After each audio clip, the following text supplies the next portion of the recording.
Good evening. Turns out China is leaving a growing trail of spent rocket stages in Leo, and it's turning the place into a debris field. Rocket Lab just bought Iridium. Wow, we're going to talk about that a lot. NASA and the SBA announced a partnership, and in related news, NASA announced 40 space technologies for collaboration. I'm imagining that there's some nice overlap there. A German company intends to raise 510 million euros to boost their capacity and invest in rockets. More sovereign stuff coming up. NASA is paying 30 million to rescue the aging Swift telescope, and what they're doing might actually have some use elsewhere. Canceled Artemis contracts have now reached 5.9 billion, and a chunk of that money has already been spent, and the hardware's been delivered, and now there's nowhere to go. Rocket Lab got a NASA contract for 3 launches from New Zealand. Firefly just bought the AI firm that landed the Blue Ghost successfully on the moon. NASA announces winners of their 2026 Lander Challenge. These are all colleges and universities. And the Federal Trade Commission gave Elon Musk the okay to acquire Mesh Optical, a firm founded by 3 SpaceX alumni. Now, tonight, we had an interesting situation. We didn't get our producer back from his trip. He's still stuck in Vegas. And also our guest for tonight, Yvonne Turchak, called in sick, basically. So it's Michael and I doing the news and talking about stuff. And hopefully a lot of you folks tonight will be coming in with your questions, and we'll find a main topic, and we'll work it to death like we always do. We're winging it tonight, folks. Let's have some fun. From the news desk at the Center for Space, Commerce, and Finance, my name is Thomas Andrew Olson, and this is The Unknown Quantity.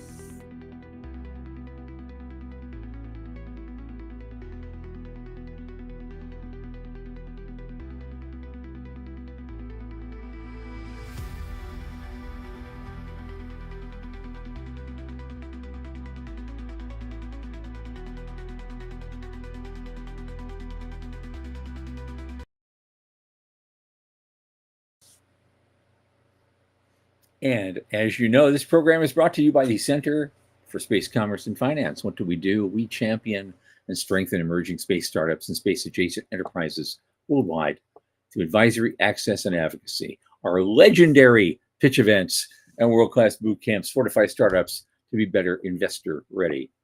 Now, a lot of our work, especially this podcast, is supported by our listeners and fans like you. So if you just go to cscf.space/support, and click that Plain as Day donate button. A little in the tip jar each month makes a big difference. Don't forget to like and subscribe, and tell your friends. Speaking of friends, my oldest space friend, Michael Lane, who just finished his new Eye in the Pyramid painting, is here with me. Michael, come on in, man. Hey, how's things? Good. You paint those things all the time. I think you're selling them at the farmers market, right? To raise a little money for Liftport. Right, exactly. Yeah. How's things? What's going on? Oh, it's okay. The usual typical summer thing here. It's 95 and swampy, and then we have a huge gully washer rainstorm late in the afternoon, which makes it 100% humidity afterwards for a while. And even the bamboo, which are kind of growing up pretty robustly now, is like bending over and sad and sagging. Oh my God, I couldn't take it rain too hard. I can't take this. So. Oh, fun. Yeah, it's gray and cloudy. I haven't seen the sun all day. It's just had this perpetual overcast since the moment I woke up this morning. But yeah, that's Seattle. Seattle in June, days before the 4th of July. Do you have any plans for the 4th? Not really. Yeah. No. Okay. I'm just hanging out. Yeah. There's been so much on my plate. I finally sat back and thought, the semi-quincentennial is coming next weekend, and I don't have a plan in the world. All right. It's funny because I got, I could do pretty much whatever, my fancy, because I'm old enough to remember the bicentennial. Sure. Yeah. And back then I was a young lad of 22, and I had $3 in my pocket. I started a new job the previous month, and it was like for the state of Oregon, and I had something at the university hospital up there, right? Didn't pay a whole lot, but it was steady. Yeah. And I got bennies. Yeah. But the problem is when you're a state employee, there, you're on probation for the first 6 months, which means you don't get paid until the 10th. Okay. And you get paid in the first after that, but you don't get paid till on the 10th for the first 6 months you're there. Yeah. And of course, the problem is the rent is always due on the 5th. Yeah. Yeah. No, there's life was fun then. So on that day, I was wandering around, like the campus with a couple of bucks in my pocket. That's all I had for another 6 days. Portland does throw a pretty good 4th of July party. They'll have the I don't know if the Jazz Fest was happening that early. I don't think it went back that far, but yeah. For us, no big deal. Hanging out with mom, doing the local show. I thought about going to see some big fireworks, but mom's not really up for travel like that. So just hanging out. Yeah. You have your mom. I have my mom. That's fireworks enough. I am. I really am. I am. Yeah. Mine just turned 98, and she hasn't been around since she was 83. So there you go. Right. There you go. Yeah. Well, Morty and Joe are joining us tonight. We'll hope we'll get some interesting questions in on top. If there's any topic that's really pressing on your minds that you think we should discuss this evening, hey, come on in. We'll do anything and ask your questions. Cube space. We got it's Joe. Look at that. We got all sorts of people. Right. Yeah. One guy, 2 places. Okay. Right. We expect multiple questions from different accounts for different topics. Right. Exactly. Right on. David Livingston can do that. I don't know how. He can be focused. He can be in the middle of an interview. He'll be sending me text messages on a completely different topic. Yep. It's like, how does he do that? Yeah. All right, let's get into it. You sent this one up first thing this morning, and I'm like, ooh, that one's spicy. And it's from an alternate website. I go to a lot of these alternative places, right. And I get some really good stuff off of those places. Yeah. And so I love it. So to me, that's just independent journalism, right? Yep. So when I see stuff, I never seen a space thing from that before. So I gotta think there's something to this if they're posting it. It's a legal insurrection, and apparently some other folks have picked it up too. This story. Basically, what it boils down to is China is starting to leave a growing trail of spent rocket stages in low Earth orbit. The pace is picking up, and it's increasing the risk of collisions. We thought we wouldn't have this problem for a few more years, but it's already getting crowded. And everybody's pointing to China as the culprit.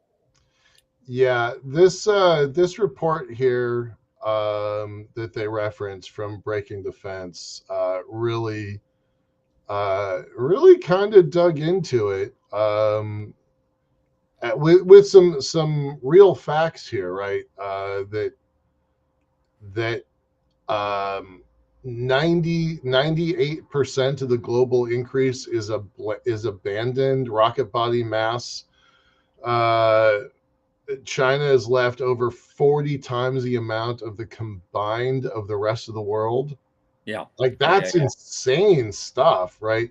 And China knows better, right? They know better. So this is not an accident. Right? This is not an accident. If it's not, then it affects them too. Well, they have to dodge their own shit to get to the Tiangong station. No, wait a second, because that's a well-known military philosophy doctrine called asymmetric warfare. Mm-hmm.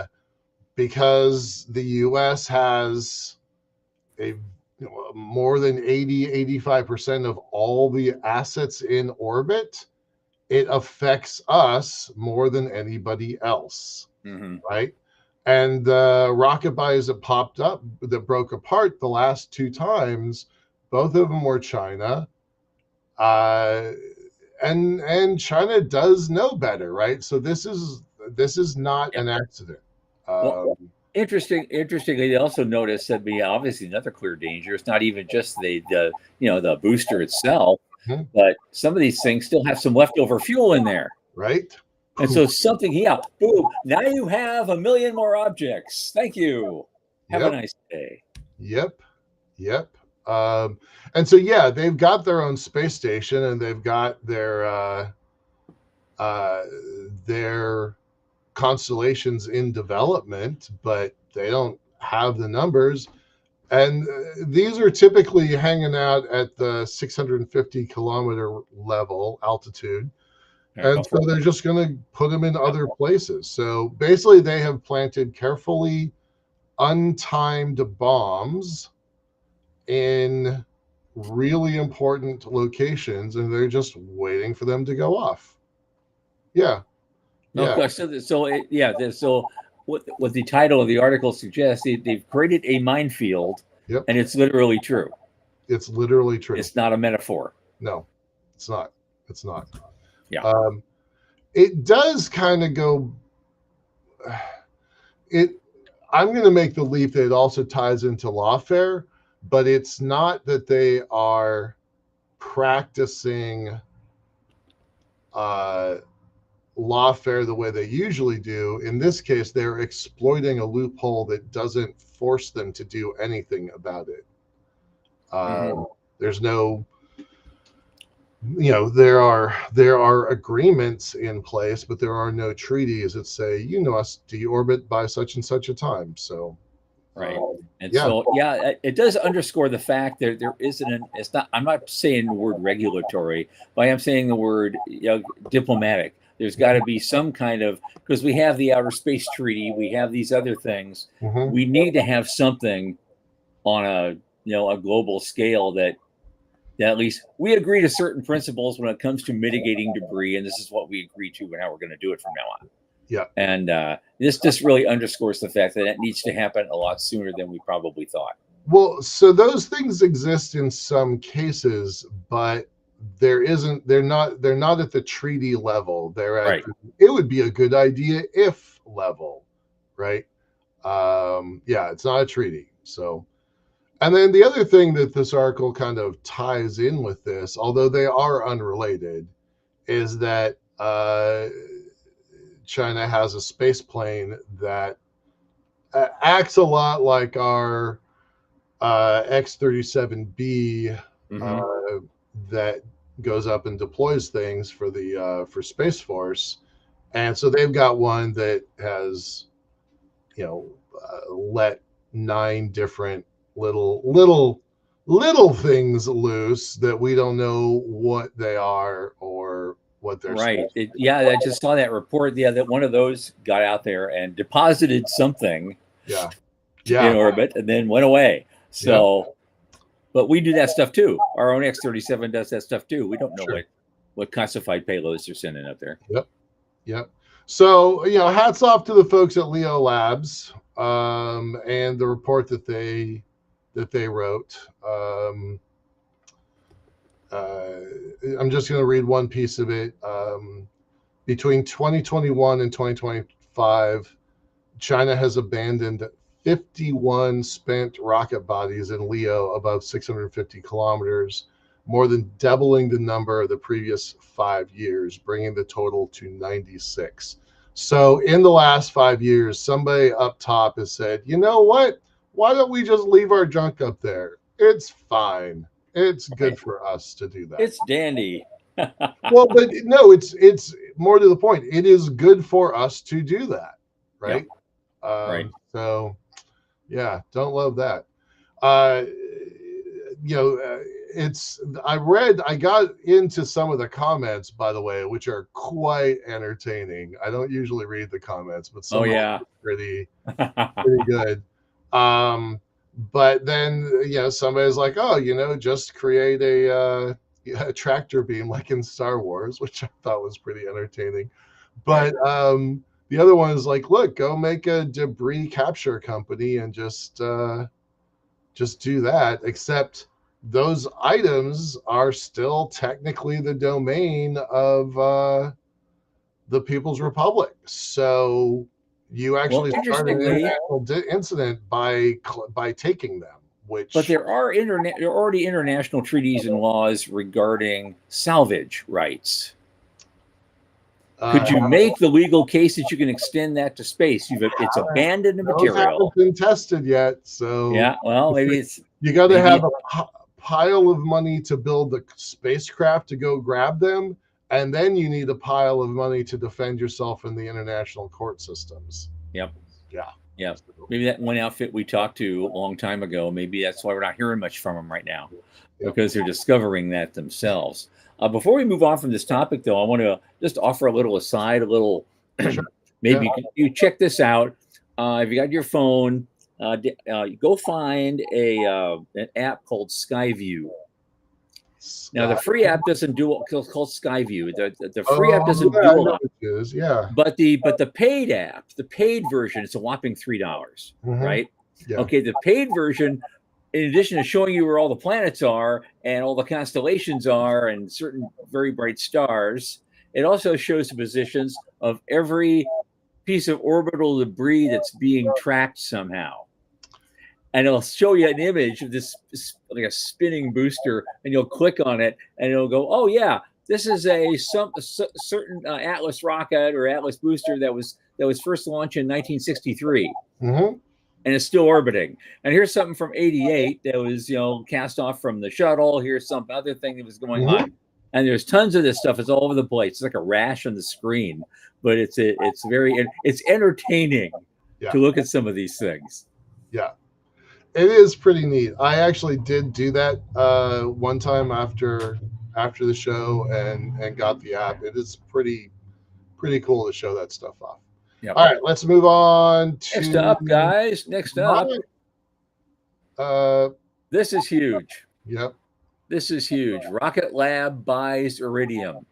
This is definitely my favorite story of the week. All the other stuff I could ramble on about this one for a while. Yep. But let me get this link in the chat there and then share it. I'm doing better at finding links that actually link to something. So if it says Reuters or Space News, I just scroll on by now. Sorry. Yeah. So this Rocket Lab deal is a big deal. First of all, Iridium has been around since the earliest of the 90s. They were funded originally by Nokia. It went bankrupt. It came back to life. It went bankrupt again. It came back to life, and it went bankrupt again. It was seriously the fourth time it came online, and it was billions of dollars, $2 or $3 or $4 billion back in 1995 money to build the original Iridium network. Right. So essentially, with this deal, they broke even. I think I don't know what the earliest investors are doing with it, but I think this is a great deal for both Rocket Lab and Iridium.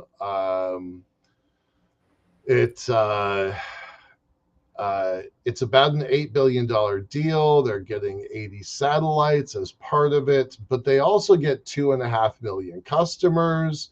They also get access to a very large war chest. They pulled in Morgan Stanley and Wells Fargo to basically capitalize this. This is 50% equity, 50% cash transaction.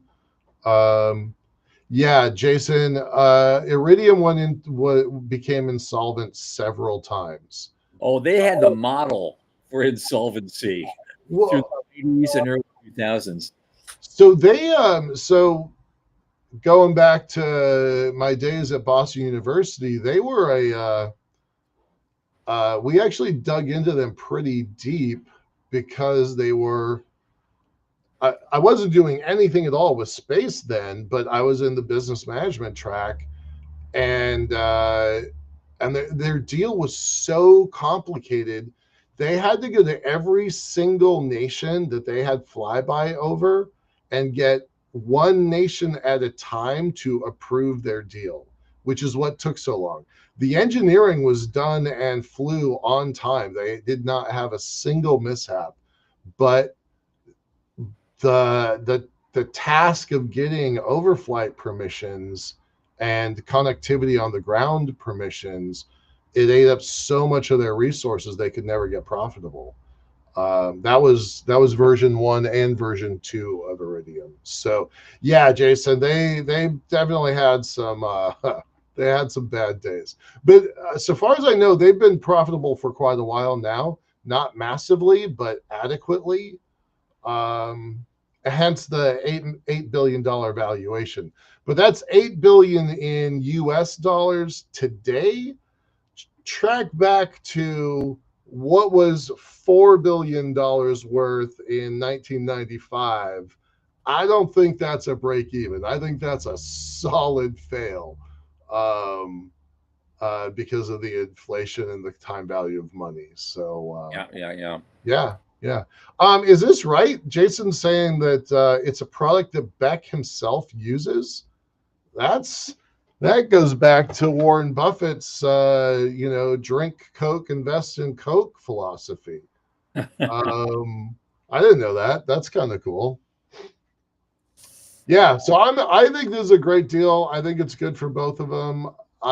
People asked me, weeks and weeks ago when SpaceX was going pre IPO, and they asked me what I liked. I'm like, well, I don't know what to tell you about SpaceX, but there's a couple companies I think they're going to do really well because of what SpaceX is doing, and I listed Rocket Lab as one of the companies I really had a lot of confidence in. Well, I just went to my inflation calculator, and $4 billion in 1995 is $8.6 billion today.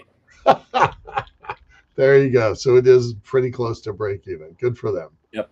Yeah. Funny. It's called Tom's inflation calculator. It's not, but I don't own that. That's a wish I did at this point, but that guy's probably doing all sorts of Okay, moving on. Moving on. Let's go. Yep. Okay. These are back-to-back NASA stories because they kind of interact with one another. NASA and the Small Business Administration are now announcing a partnership and to support the growth of American space economy. So, and supposedly that was the thing. I guess that's what they signed. Signing the agreement was today at 1 p.m. Yeah, I don't have any actual news for that news. I know it should. You think it'd be on NASA's website right now because supposedly it was a done deal today. Yeah, no, and Googling NASA administration and Small Business Administration partnership doesn't actually turn into news. So we don't know what that looks like. But on the other side of that, NASA also selected 41 proposals from 37 companies to advance technologies in support of the agency's goals to establish a long-term presence on the moon and enable human exploration of Mars. Right. And they have some of the topics for power generation, in-space logistics, and dust mitigation technology. Now, it sounds like maybe this thing they're doing with SBA will have some crossover effect on some of these companies, especially if they're just, out of their garage startup. Well, we particularly brought this one up. Sean pointed this one to us because it specifically calls out our friend Mary Glaze and her space weather group was part of this. So we probably want to talk to her about this. I think she's on next week or the week after. She had a delay. She was supposed to be on like 3 weeks ago. But yeah, it's cool, right? It's kind of this ongoing thing that adds up a little bit over time. Yeah, I don't really have that much to say about this one. Okay. Other than it exists. You'll have something to say about this. There is a publicly listed German space technology company called OHB. Uh-huh. And they have announced plans to raise up to 510 million euros by issuing 1.7 million new shares. Great. And they want to use the proceeds to bolster their production capacity. And they also want to fund planned acquisitions, investments in launch vehicles, and what they call future tangible projects. So back to sovereign stuff again. Back to sovereign. This is certainly a part of that 40 billion euros that Germany is deploying. Yeah, this is great. We've mentioned this European Space Agency European Launcher Challenge at least 6 times. Yep. All of these different companies are participating in it. I like this. So I don't know the German stock market at all, but it's a publicly traded company on the German Stock Exchange. That's pretty neat. But we've been seeing this roll-up strategy work especially well here with Redwire. Redwire is a roll-up strategy, and so is Voyager, right? Both publicly traded companies, both have a lot of money in their checking account. They are using, and that's also true with Rocket Lab, right? That they're making acquisitions to bolster their position. Roll-up strategies are working. They're working, and this is the first one I've seen it working in another country. So that's pretty cool. Well, and the thing is, we've talked about the sovereign stuff a lot. A lot of countries are starting to do this now, especially in Europe. And so, and we've not done this. We're just doing this to inform, not to frighten anybody. It's just there's no FOMO here. There's none of that stuff going on, because, as I think I said this last Thursday, my guess is that it's going to be anywhere from 5 to 8 years before U.S. capability, U.S. sales might start to diminish a little bit as a result of that strategy. They're putting big investments into this, but as you know, it takes a while for those things to actually form and take hold and get some traction. Yeah. And so we don't have American industry, space industry didn't have anything to worry about today. Right. Or next year, or even the next presidential administration. Well, okay. Now after that, because we're already hearing. So this wasn't one of the articles we were posting today, but there's already getting multiple confirmations that SpaceX's rideshare is closing down after probably 2027, 2028, because they're at max capacity right now. Yeah. SpaceX is at max capacity.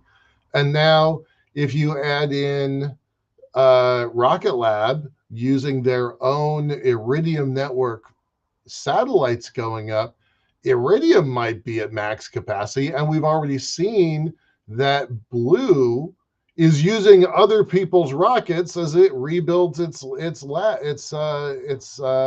launch pad. So it's also at max capacity. Yep. We might actually not have enough rocketry capacity in the world soon, and that is going to start driving prices up. It will. It will. But also, I like the idea that they picked up Iridium because they now want to get into the constellation market. It's becoming a busier and busier sky every way you look at it. Yep. Jason gives us another little tidbit here. With the addition of Iridium plus their other stuff, they now have the second largest constellation in the world. I didn't think Iridium's was that big. I thought Planet Lab was the second biggest, but I might be wrong about that. So I would look into that a little bit. But they're up there for sure. Iridium was named because of the number in the atomic table, the periodic table. And so whatever that 76 or 66, whatever that number is, that's how many satellites they originally had, but they have more than that now. Mm-hmm. Yep. Well, cool. OMB. I don't know anything about them as an international And that's the corporation. other fun part about doing this Oh, gig, because we're always coming up across these companies that raise hundreds of millions of dollars and we never heard of them before. yeah, half a billion. But we're hearing of them now. It's like everybody's in stealth mode until, Right. you know. Right on. All right. Let's move on. We're at the halfway mark there, buddy. So Oh, we got tons of extra stuff, and it's 8:30 already. yeah. So we're good, dude. We got 30 minutes. I think we can do this. And for all you people that came in looking for a show, I want to apologize to you again in advance. Those of you who arrived, our producer is still stuck in Vegas, and our guest tonight called in sick. So rather than play a rerun, Michael and I just thought we have all these news items. Let's just wing it and have fun. And you guys, can chime in any way you like. And glad to have you. And Veronica just arrived. Hi, Veronica. Hey, Veronica. Hi, Jonathan. I've seen. Say hi to Jason. I know Morty's here, and Joe and Terrell. I'm gonna post up Jonathan's here, projecting the next 10 years of space-based on the preceding 10 years won't work. Competition for the EU, it'll happen quickly. So yeah, I agree. Yeah, you can't use the past as a crystal ball for the future. Not anymore. Too much. Well, I'm not looking at the past as a crystal ball to the future. I'm looking at actual times from our experience that people spend. They get the money, they start developing stuff, and then they launch 5 years later. Right. Yeah. That's that fundamental has not changed. Nope. It's still hard. And so that's why I'm not seeing a huge threat to U.S. industry. And I'm still not seeing a threat to U.S. industry. You know why? Because we are America, and we have the best entrepreneurial culture and risk-taking culture in the world. We adapt, we pivot, we move around. We create workarounds, we do other things, and we've been doing it that way for 100 plus years. Yeah. So I'm not concerned. Yeah, it's going to be interesting. I don't know what the number of SpaceX clones that are coming out of China is. It might be 4 or it might be 6. I sometimes get the names of some of those confused, but India is working on a SpaceX clone. But Israel is also having a lot of problems. I've seen a whole bunch of stuff. I passed by. Basically, it was all Israel, because they're having some setbacks, some stuff that they're working on, including their first manned mission may be pushed back another year. Oh, drat. Yeah. But there's so much of it. I didn't know, what to pull out and what I shouldn't. And so that might be a special topic some other time. And maybe we should think about that, stuff like that. And Joe Trellis, I think, is right when he says launch is an extreme bottleneck, and it's only going to get worse. We need these new rockets 2 years ago. Right? Yeah. Well, you know what? I mean, Elon is building the factory. He wants to build a Starship factory that'll just be cranking them out multiples per week. Yep. New ones. Yep. And so I'm sure they're going full steam on that since the IPO. Yep, for sure. Let's talk about this NASA one. So this $30 million for its first of a kind rescue. We talked about that last week with the Swift telescope and relativity. But this article has kind of more information than we were getting before. It has some meat to it. Oh, sorry, I said relativity. I meant catalyst. Yeah.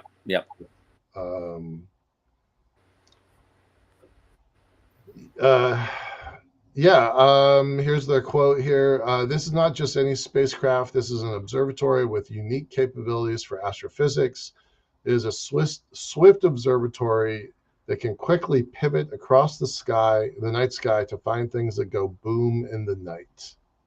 I think that's very poetic and kind of pretty.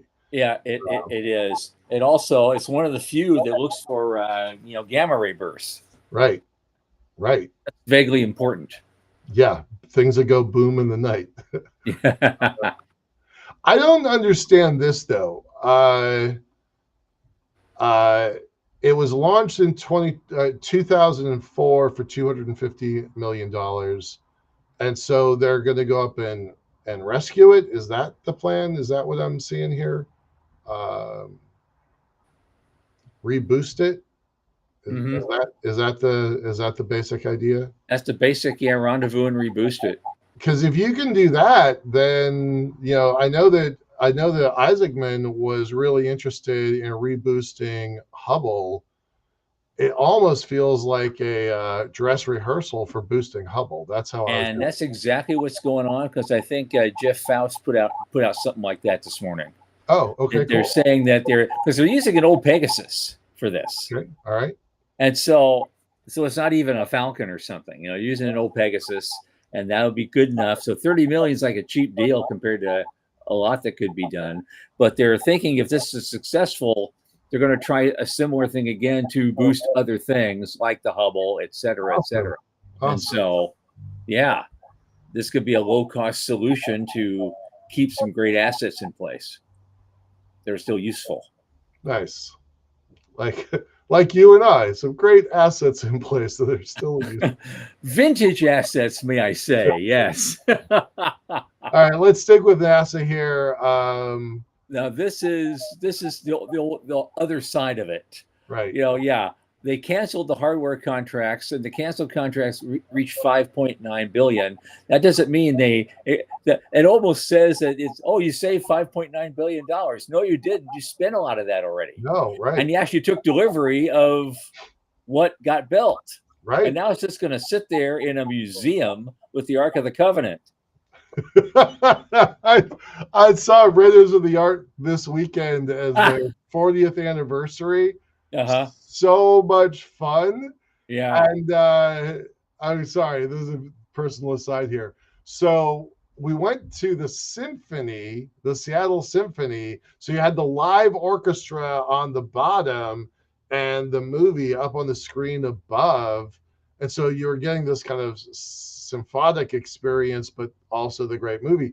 And it was funny because there were a bunch of kids, and maybe in their early 20s, their parents had probably dragged them along to this thing, and they were trying to dissect the movie without all the context of it, like the cultural context of it.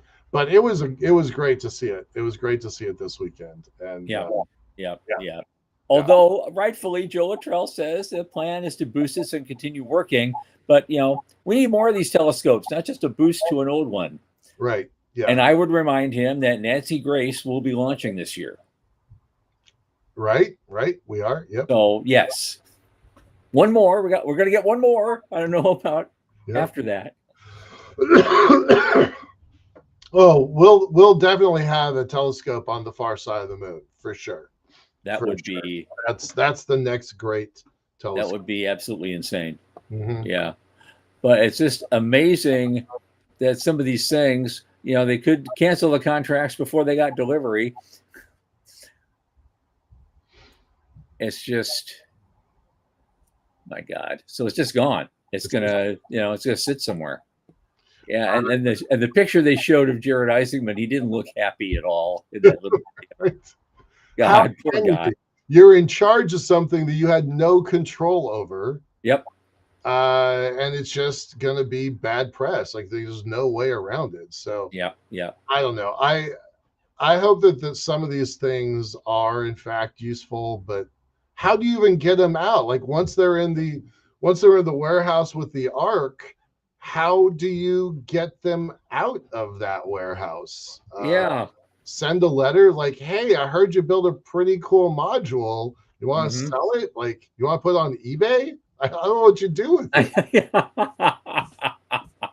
it. Some Russian oligarch buys it, right? Oh, yeah. Or Liftport, or one of the roll-up strategy companies. Well, you better start. Yeah, I guess we better start digging in now to find out what might be useful later, because you'll see it on eBay 5 years from now for a fraction of the original cost. Right. All right, let's move on. What do we got here? Oh, more Rocket Lab stuff. Yep.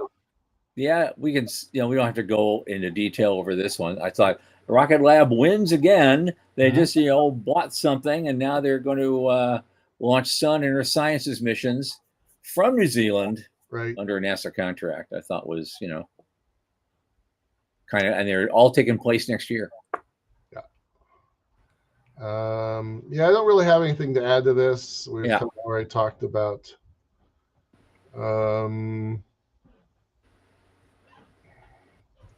I like how here they're saying a California headquartered space company. Boy, they play that game a lot, right? Well, sometimes they're New Zealand, and so they connect into the European Space Agency, and sometimes they're American, depending on which news article you're reading. Yeah. Or which contract they're getting. Craigslist. Jason's like, we're going to see all those spare parts. Yeah, I know. Well, Jonathan Connell says they keep them perfectly. There's a space shuttle bay school bus thing, human rated, still in perfect condition somewhere. Well, it's called Baran. Right. Yeah. Right. Yeah. It actually flew once.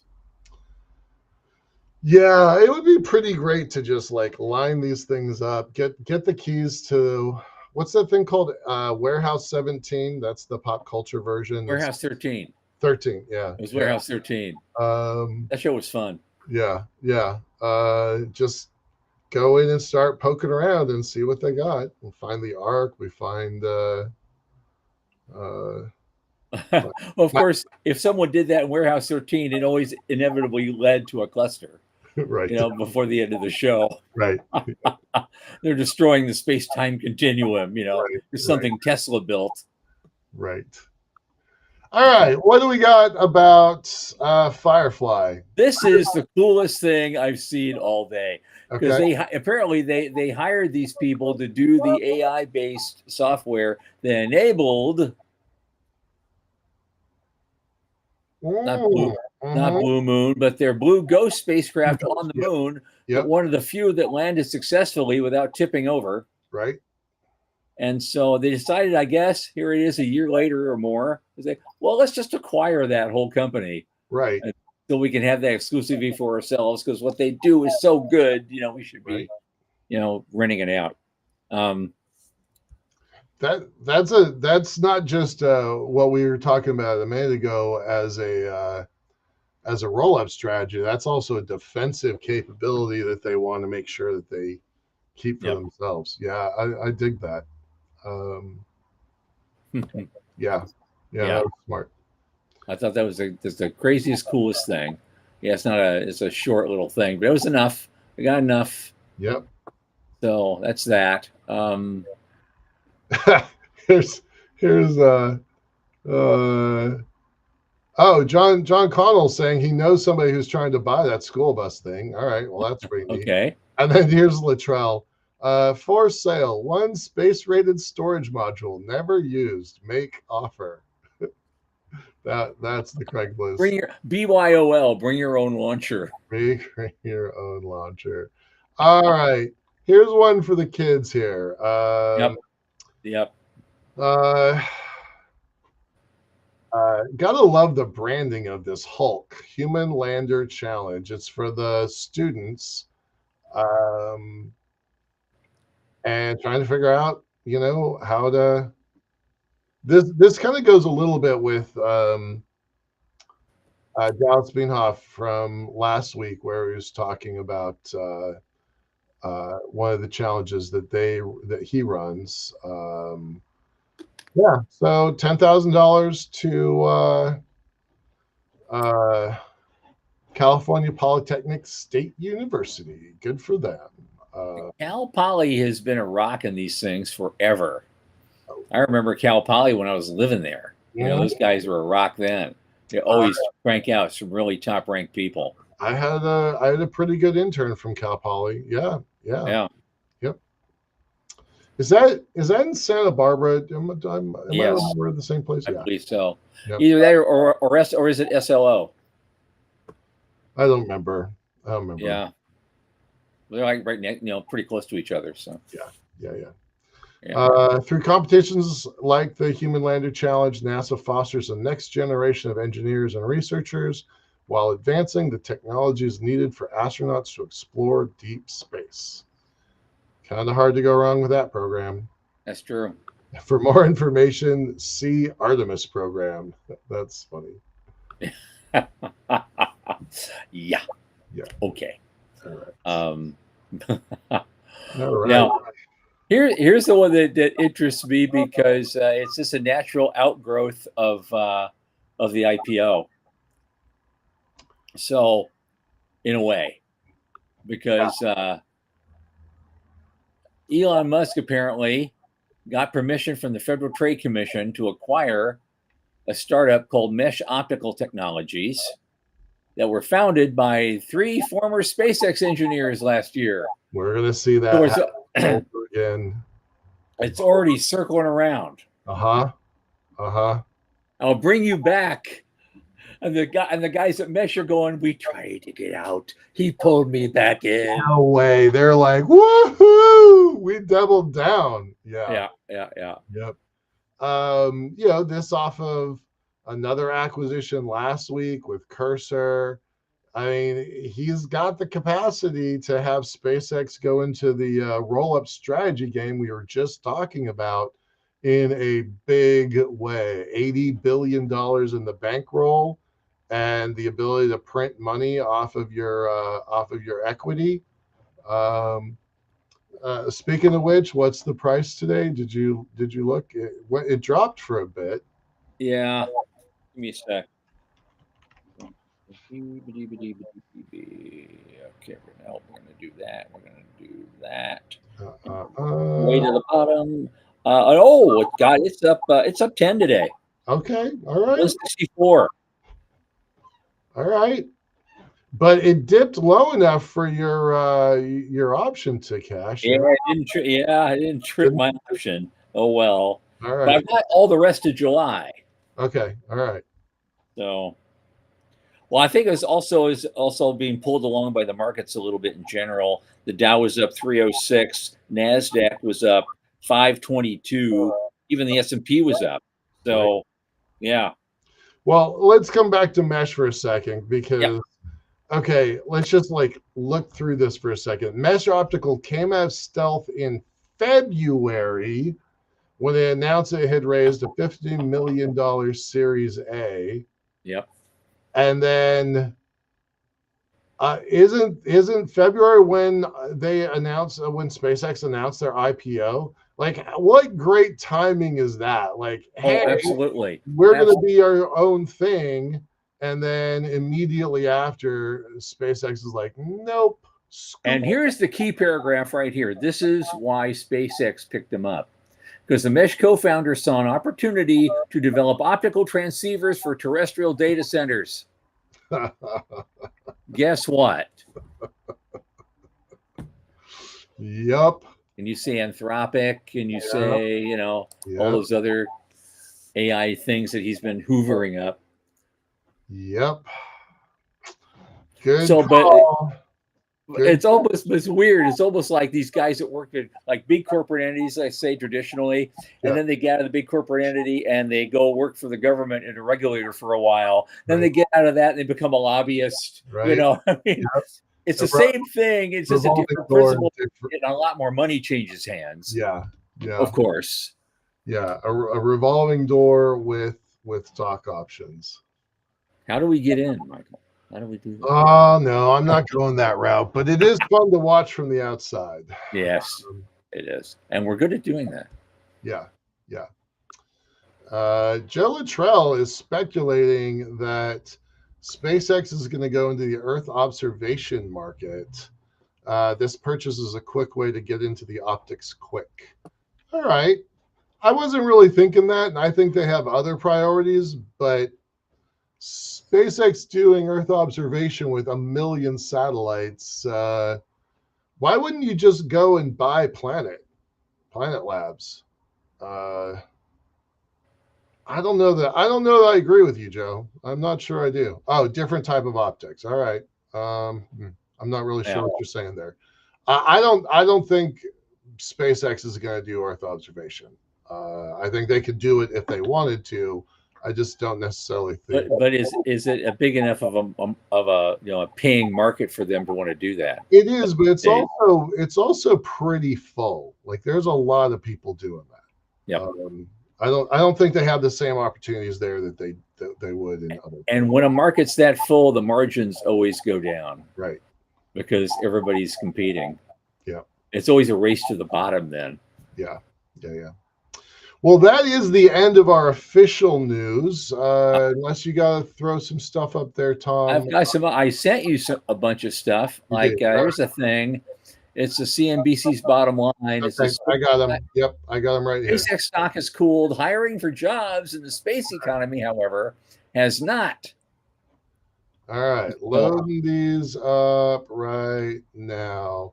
I didn't think you were gonna go with this Kelly announcement. I'm gonna put that one up because I think it's just worth a chuckle. So okay, well, it's about Asteroid Day, and we're working on stuff for that too. So yeah. So Asteroid Day, it's official. I never heard of it, but apparently it's been around for 5 years, and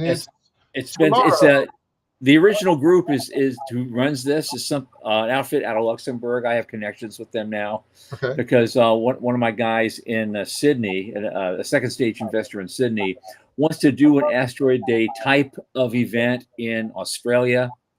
But it wouldn't be till next January, so you can't really call it Asteroid Day. We're kind of figuring out what to do with that because December, January period in Australia, that's when everybody's out of school, right? And so it's that's the time to do it because it's the height of summer. Cool. And so we're still trying to figure that out. But there might be an opportunity for the center to do a major sponsored pitch event, and also it's kind of a student summit where they learn a whole bunch of things about how the space industry works and, give them some direction. And here's where you apply for jobs when you get out of school, that kind of shit. And so that could be a lot of fun. Yeah. I got 6 months to put that together. We'll see if it happens, but it's very enticing. And that's another project that we're working on. Very cool. I like that. I did not really know that much about that. They got Brian May from Queen to talk about how Doctor. Let's always forget. We always forget that he's a PhD. Asteroids have shaped our solar system. I can't do his accent justice, but it's a great accent. Yeah. Seeded life on Earth, and yes, posed a threat to it. They are objects of genuine wonder and genuine consequence. This United States Senate resolution honors both of those truths, and I hope it inspires people everywhere to look up, ask questions, and join the effort to understand and protect our extraordinary planet. Founding member of Queen, and oh yeah, by the way, co-founder of Asteroid Day and PhD in astrophysics. It's kind of a badass. Like, okay, I'm gonna stop being in one of the most successful bands of the 70s, 80s, 90s, and 2000s, and then I'm going to go back to school. Yeah, pretty cool. Yeah.